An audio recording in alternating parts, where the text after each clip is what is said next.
Hello, I'm Yulia, the voice of the podcast Love to Heal, a journey of self-discovery, healing, and spiritual growth.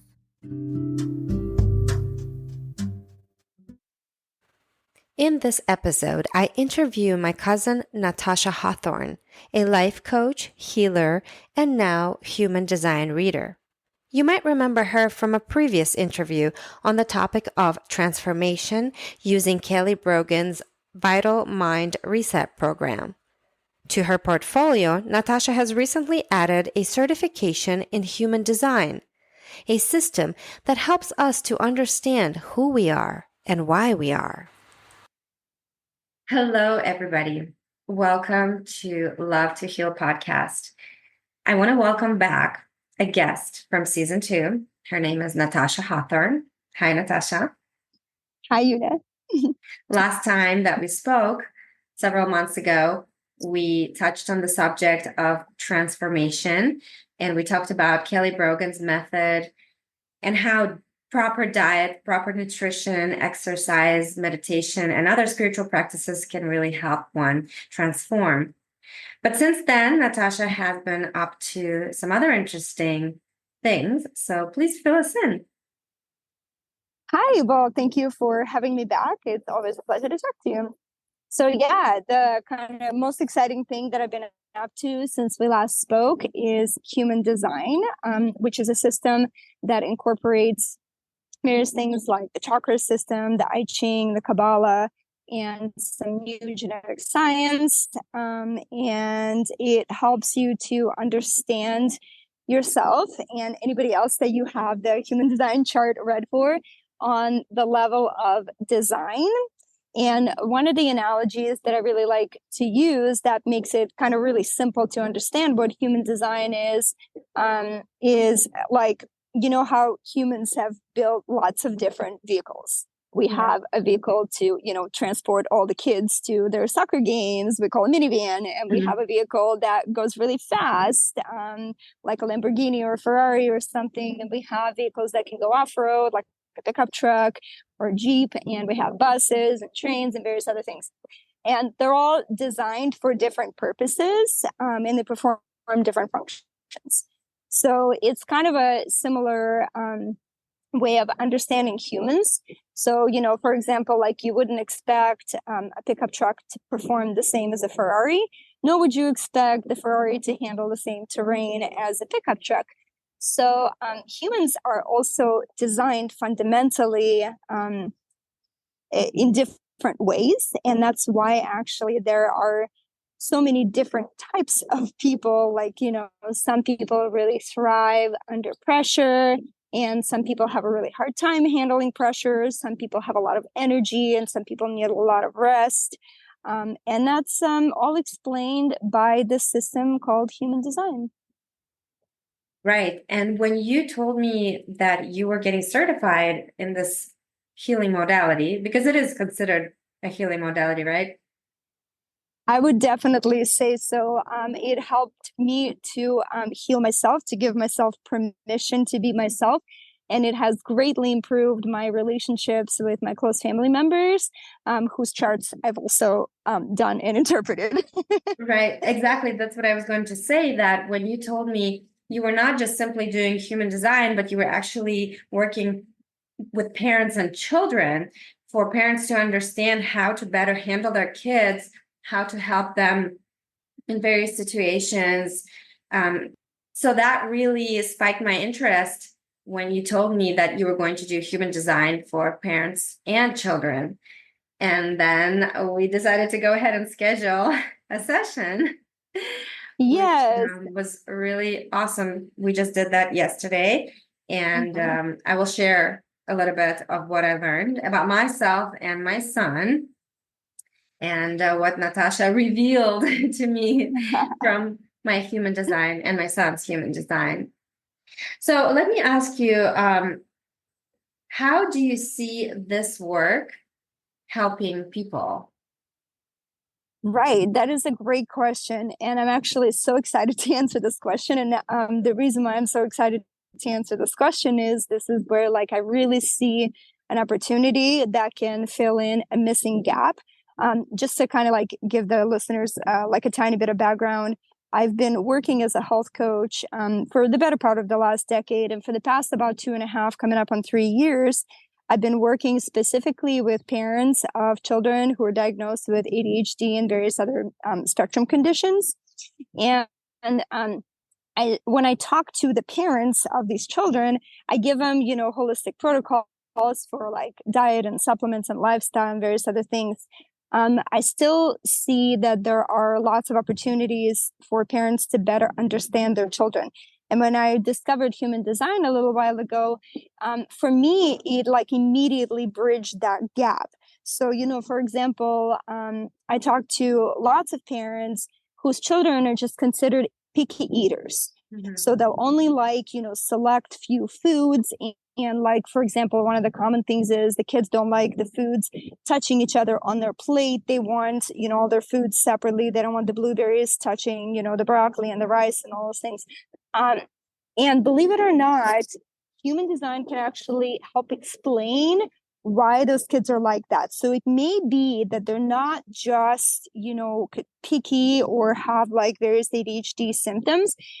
They may literally be designed to eat their foods one food at a time and sequentially. And all of that information is available in this system called human design.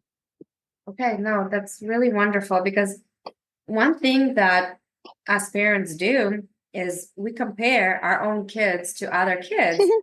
And we watch and we look around and we say, well, why is my kid so different?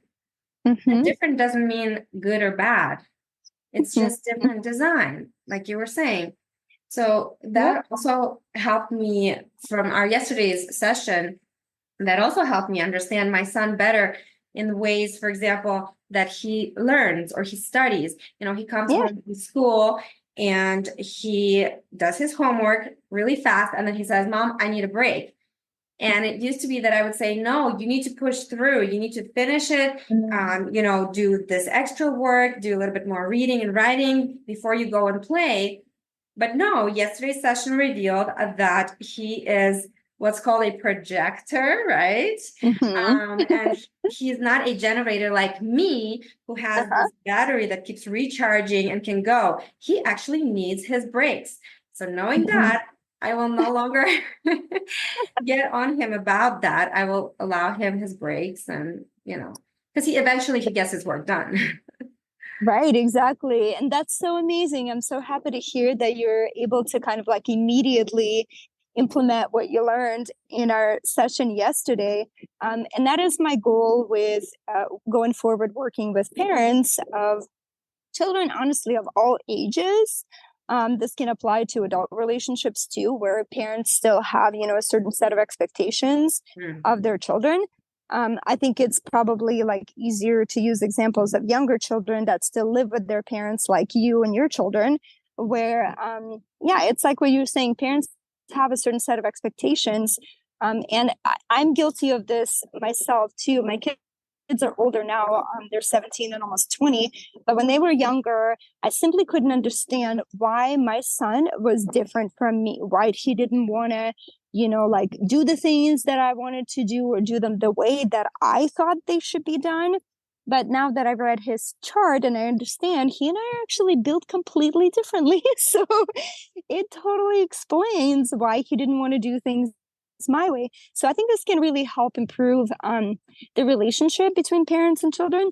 And I think it can help kind of heal some of the relational conflicts between parents and children, and create like spaciousness and opportunity for just love to flow. Exactly. I love that. Anytime you mention love. I love since probably a lot of people have not done this human design, can you explain a little bit of how you get the actual design? Like, what kind of information do you need from people to get it started? Yeah, absolutely. The information that you need to get started is actually similar to what you would need to get your astrology chart read. Astrology plays a very heavy influence into human design. So the information that you need is your date of birth, time of birth, and place of birth. And then there are, various algorithms that you can do for free yourself online. Just look up, human design chart. There are lots of places where you can get a free one, where you put in your information, and based on the planetary alignment at your time and place of birth, it spits out what's called a body graph. And the body graph has lots of different shapes and lines and colors and numbers. Yes, and this is where you need a professional to explain to you what that all means. Because that was a lot of information and it was all new to me in our session yesterday to go through my chart and my son's chart. It took us probably almost 2 hours, right? I mean, there's tons of information. Yeah, and we didn't even cover nowhere near all of it. There's still a lot more that can be discovered through the chart, but even some of the really basic information that you can glean from your human design chart is really beneficial and can be, like what you're saying, implemented immediately, like literally the same day. Exactly. And I have another great example that I can't wait to tell my husband about as soon as he comes back from his work trip. And that piece of information was that as a generator in my human design, and generators, you can fill me in a little bit more on what a generator is, but we're like 70% of the population, right, Natasha? And the generators, and in my case, and you can tell me exactly which part of my design spoke to that, but I know now that I need to tell people in my life to ask me questions that are more of a yes or no type of question rather than open-ended, because I have a really hard time answering open-ended questions. And one of the great examples that you gave me is when somebody asks you, where do you want to go out for dinner? Honestly, I don't like that question at all because I never know what to say. But if somebody asks me, do you want sushi or pasta tonight? Bam, my intuition will answer immediately. So which part of my human design spoke to that? Can you remind me? Yes. So to answer that question, so that in context, let me give some like general terminology of, kind of some of the umbrella themes in human design. In human design, there are 5 types of people. And like you mentioned, you are a generator. There are actually 2 types of generators. There are pure generators, which is you, and manifesting generators. They're both considered generators. They just have some slight but really important differences. And together, the generators are about 70% of the population. The rest of the population is split into projectors, which your son is one of. I am also a projector, actually. And manifestors, which comprise about 9% of the population, and reflectors, which are super rare 1% of the population. Yes. So the generators, which you're part of, are like the engine that keeps the world running. You guys literally like do and build the things that we all rely on. Manifestors are the design of people who come up with the ideas, like, hey, we should build a road so that we can, transport ourselves and stuff from one place to another. And then the generators are the ones that would build the road. And then projectors didn't actually come into existence until somewhere around, let's say, like around 300, 350 years ago. And the reason why is that once the society was built and once there was enough infrastructure, then there was this new design created called projectors, who kind of sit up high, and get a bird's eye view. And projectors have a unique perspective, and they can see where things can essentially improve or be done a different way, because they have this like bird's eye view, and they can see from a perspective that people on sort of the ground level just don't have. So projectors are here to guide, to mentor, and to give advice on how things can be done better. And reflectors are the super rare type that are basically like the mirror for humanity. We can, if we're around projectors, they can mirror to us kind of where we are on an individual level and also on the collective level. So the all of us can look into this mirror and evaluate, are we actually trending in the right direction or not? But they are pretty rare. Only 1% of the population approximately are reflectors. So it's kind of rare to find one. So most of us are generators, projectors, and manifestors. And then you were asking about, teaching like your loved ones to ask you yes or no questions, or questions with only two options. That comes from what's called in human design your authority. And authority is how you make decisions that are going to be most aligned for you.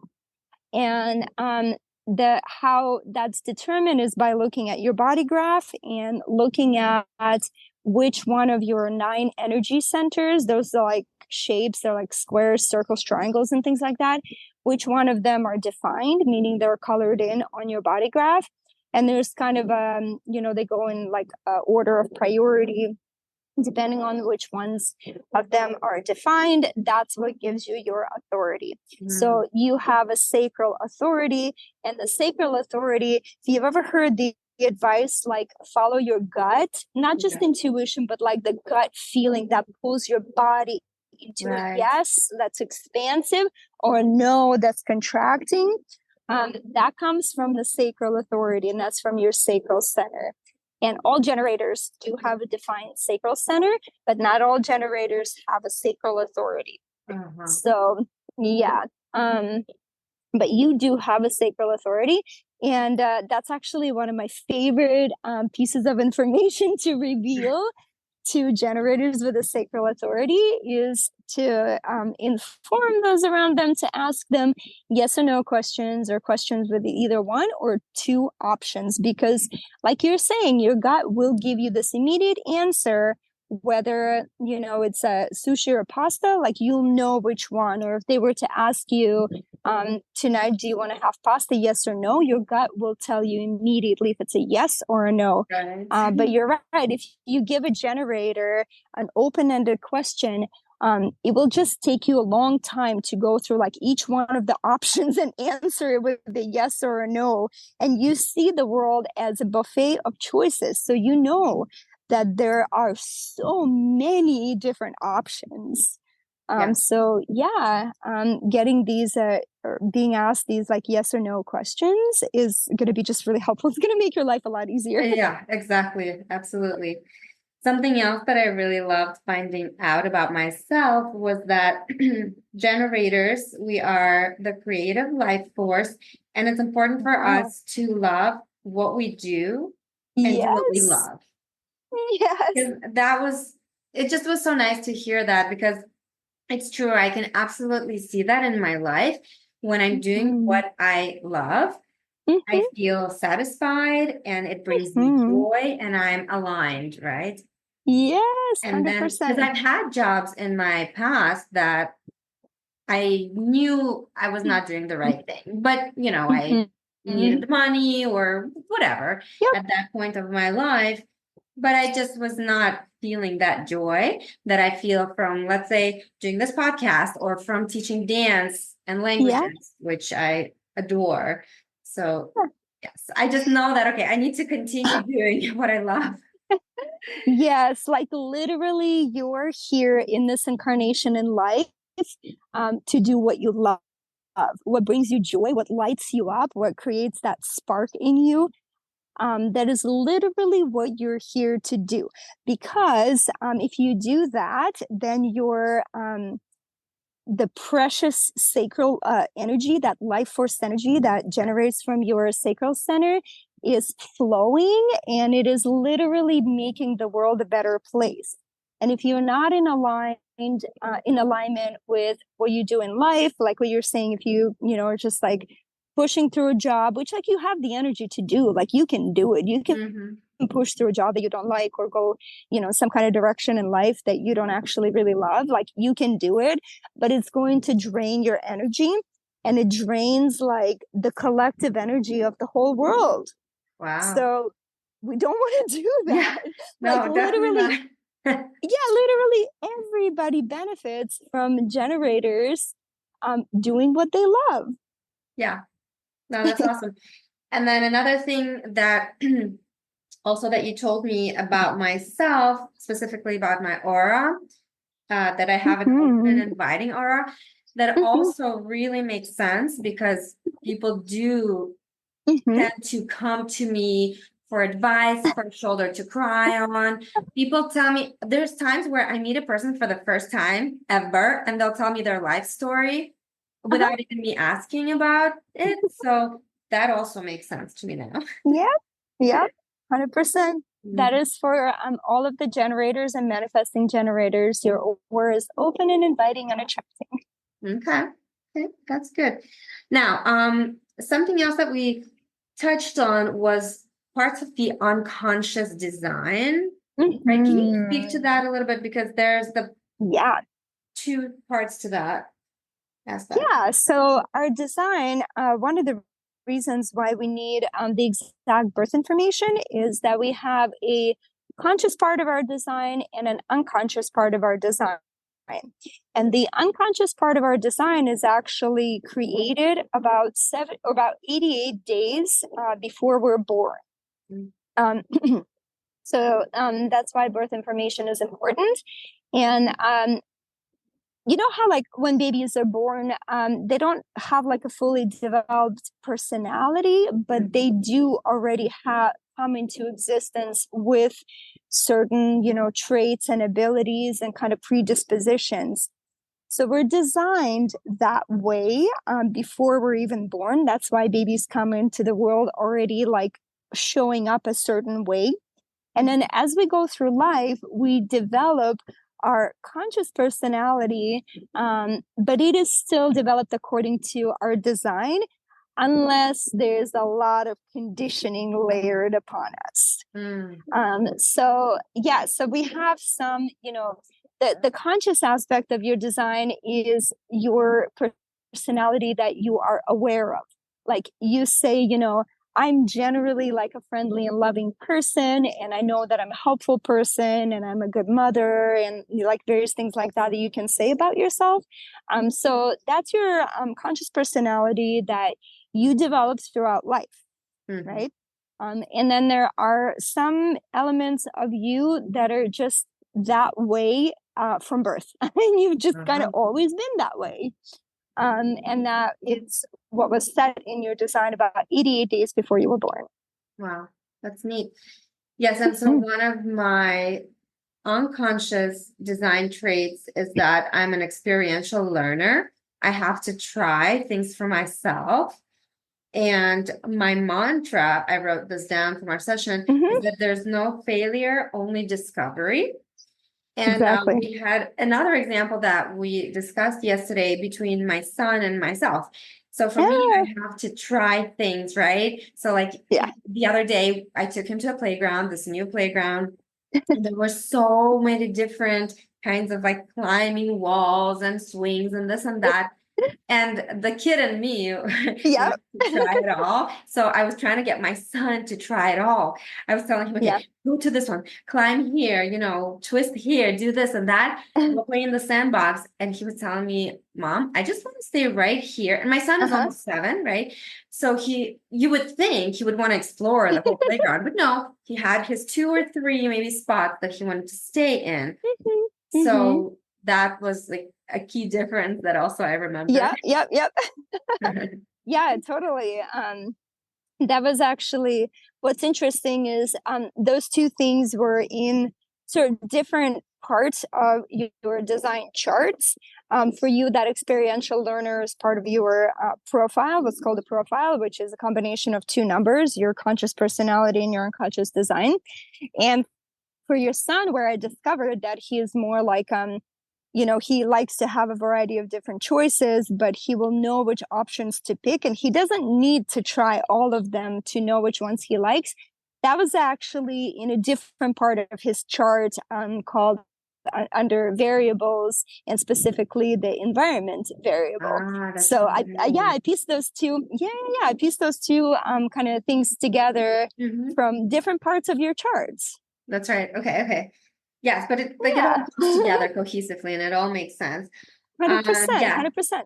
Totally. And then the other piece of information that I felt was really important to me is that my son is sort of like governed by his emotional center, right?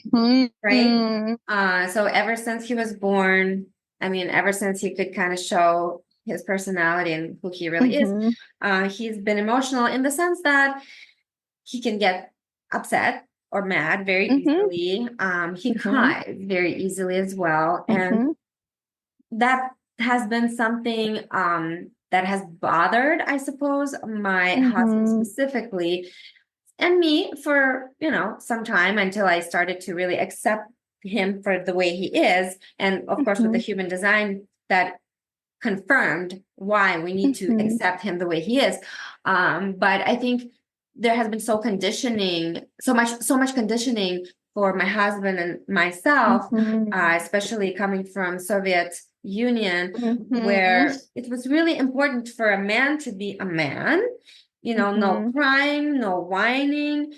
A man is like a soldier, if you will, Yeah. and then for our son to be a little bit of this emotional roller coaster, I think it was hard for us to accept that at first, but now I have proof that this is what he's designed this way, and we really can't force him to be someone else. Yeah. So when I was talking about authority, which is the decision making part, I mean, it's kind of like if your design is like the vehicle that you drive, your authority is like the GPS and it points you in the right direction to make decisions about where you're going. So for you, I was saying you have a sacral authority, which, presented with some kind of decision or choice, your body will lean into like a yes or a no. For your son, he has an emotional authority. So he is going to feel some type of way about Mm-hmm, mm-hmm, a decision or a choice that's in front of him or some kind of situation. And for an emotional authority, it's actually really important to give him time and space to ride out that emotional wave, if at all possible. Like, I get it sometimes, what do you want to wear to school today when you got to leave in like 5 minutes? There's no time really to sit and ride the emotional wave. But if there is an opportunity to do that, then it's really important for emotional authorities to ride that wave so that they can arrive at clarity. Like mm-hmm.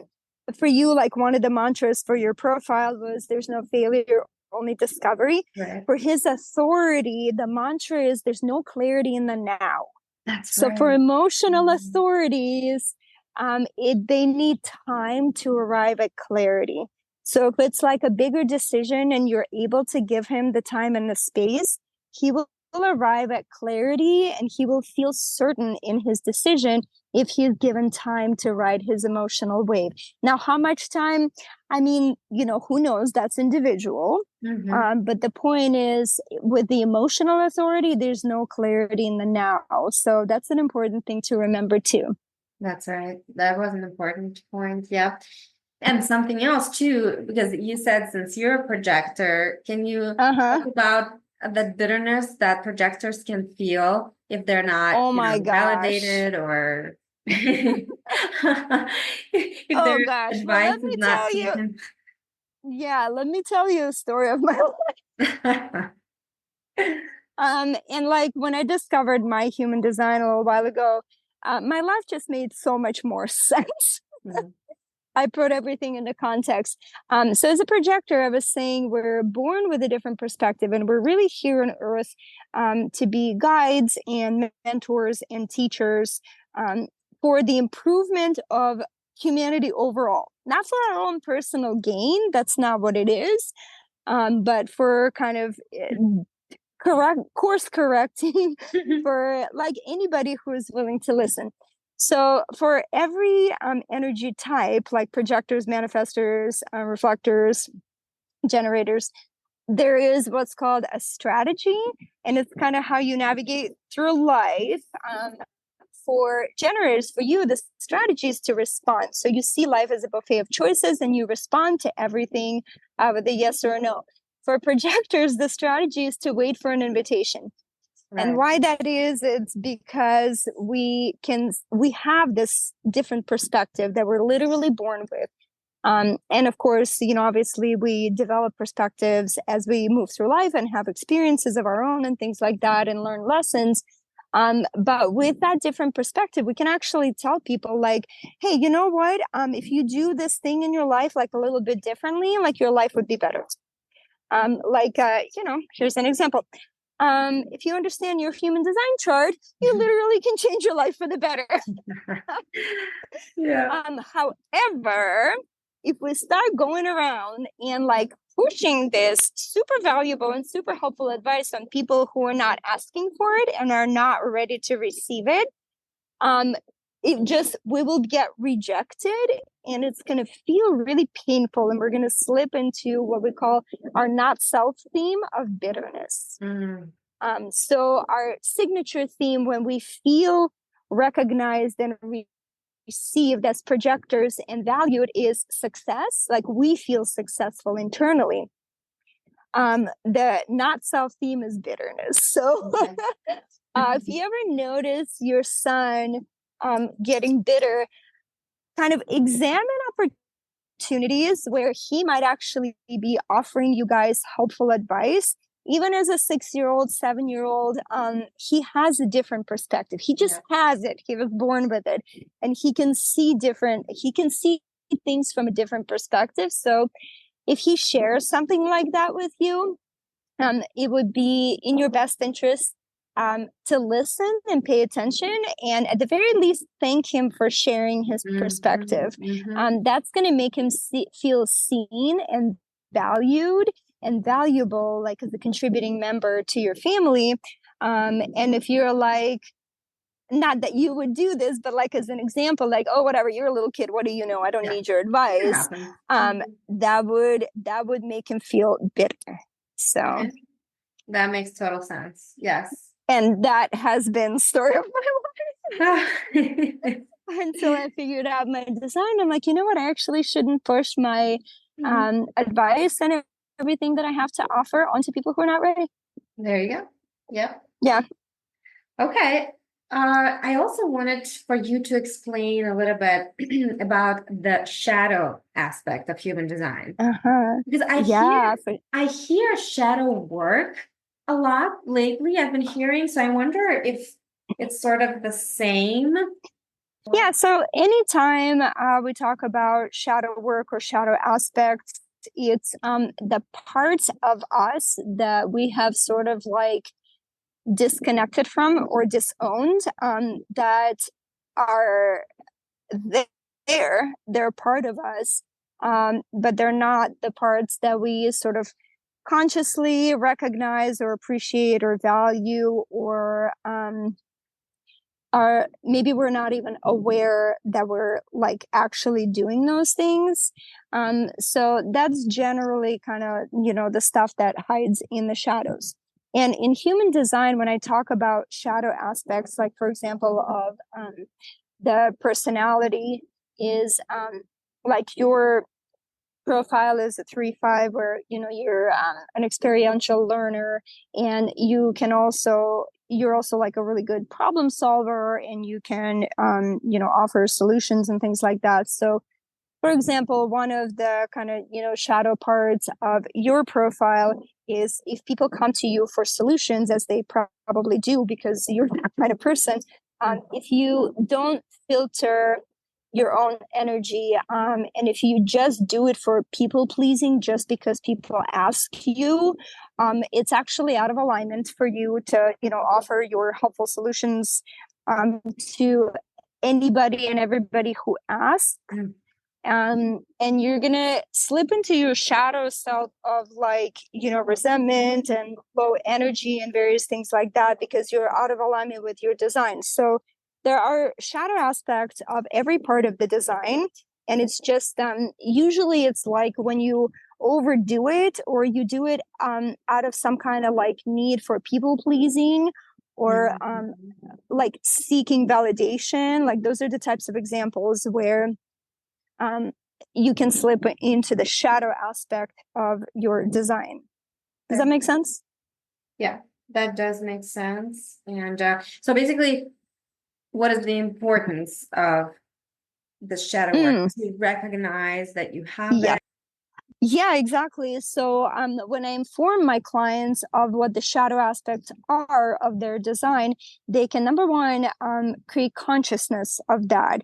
And they can start to examine themselves and look at those parts of themselves where they're slipping into their shadow personality, their shadow self, and kind of examine those parts and decide, uh, shine a spotlight on them, which brings them out of the shadow so that you can see them, acknowledge them, validate them, love them, and also heal them. Mhm. Okay, so if we can circle back to parent-child relationships, what other valuable information can you provide us in terms of human design? Yeah, one part that I really love, other than kind of the general parts that I already mentioned, like the energy type, the or the decision making authority, and the personnel and the profile. One other part that I really like is the variables, and I kind of mentioned that when we talked about the playground that you took your son to. Um, so there are four different aspects in the variables, and the two that I think are going to be most helpful to parents and children is understanding how your child digests like the world, including food, Oh, and what environment your child thrives in. So all of that information is available in the design. And like, here's an example. My daughter is what's called a caves environment. So in mhm. her design, her like kind of preferred environment where she thrives the most and can do kind of the most productive work is caves. Now, of course, not to be taken literally. None of this is to be taken literally, but she prefers, kind of a smaller, isolated spaces that may not be well lit. She might prefer kind of like dim lighting and things like that. And I've noticed kind of like pretty much her entire life, she's turning 17 in like Mhm. less than 2 weeks. Aw. But pretty much her entire life, she really likes to spend time in her room, and she doesn't love to open her curtains and turn on all the lights and all that stuff. Mhm. And she's always like kind of being on her bed and surrounded by her blankets.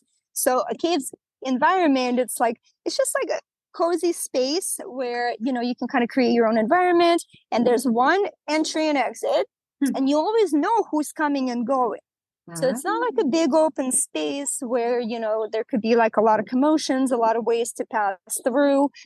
You don't necessarily know, who is in your space. And some people thrive in those environments. Like markets is one of those environments, and that's your son's. Yep. He can be totally fine in a big open space, and lots of people can come through. And for him, that's actually energizing.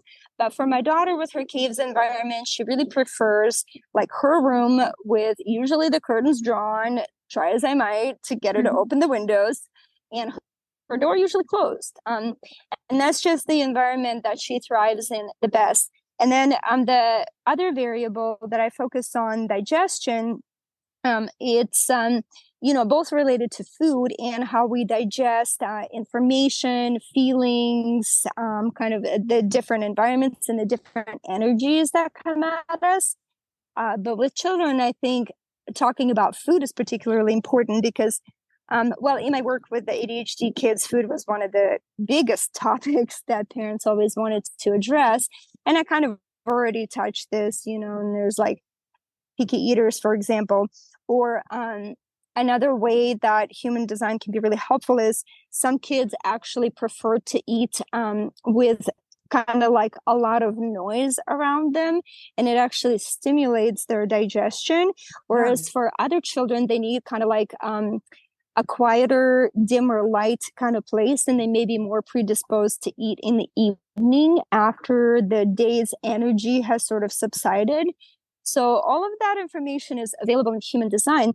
And if parents understand how their children best digest, food and information and things like that, like for example, they might not want to study right when they get home from school and do their homework under like bright lights and things like that.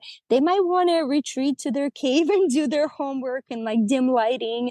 And that's just the best way that they can thrive and both digest information and thrive in that environment.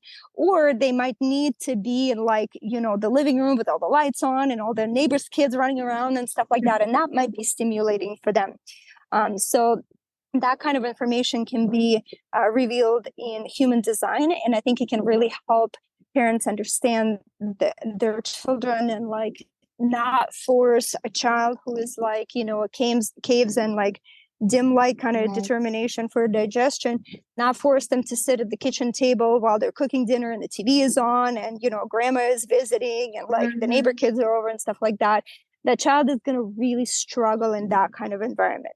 Or it could be the opposite, not sending the child to their room where they're sitting alone and have to do their homework, where they would best thrive in like a busy kind of energetic environment with bright lights. So, those are, I know, right? It's so interesting. Yes. And again, like, why do we have so many different like places where people like to study and to eat and things like that? Because we're all designed differently. Absolutely. It's just it. Yeah, and it's not fair for some of these kids to suffer through, school and after school activities that sometimes parents force them to do certain things. And yes, and I've heard this a lot. And even Dolores Cannon with her QHHT books and literature and everything, she came to the conclusion that ADHD, it's misdiagnosed. It's not really a disease. It's that these kids are just misunderstood by society. A lot of the times they're extremely intelligent and they're just bored in school and they need to be stimulated differently. So it's...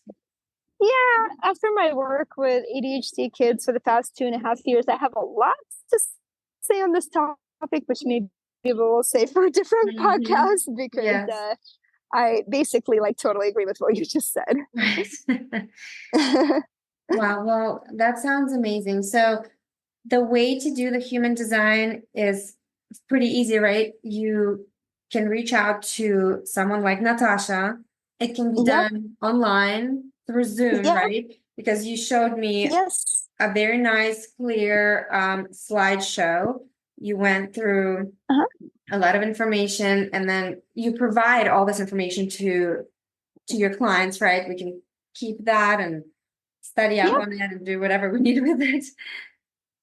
Yeah, the way that I work with my clients is we book an online 90-minute session. Prior to that, they're asked to submit their and their child's birth information, which is all in kind of my intake form. And I prepare a slideshow. And during our 90-minute Zoom session, we will go over the slideshow and have time for Q&A. And then it's all recorded on Zoom. And then you get the recording and the slideshow delivered to you. And and the sessions can be booked on my website online, which I will include in the description of this episode. And it's just dragonflyhealing.coach. Okay, perfect.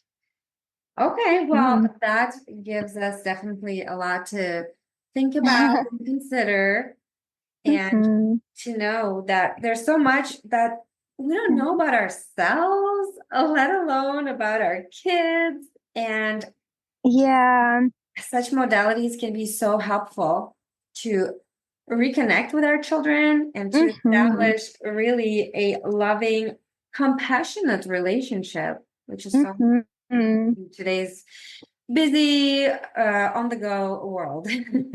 Yes, that is exactly my goal, is to help parents gain a deeper understanding of themselves and of their children, and where there are differences, so that parents don't have to push their worldview and their perspective onto their children, and understand that the children are just literally designed differently. So, don't push that Ferrari to go off road. That's right. Awesome. Thank you so much, Natasha. Thank you everyone for listening, and until next time.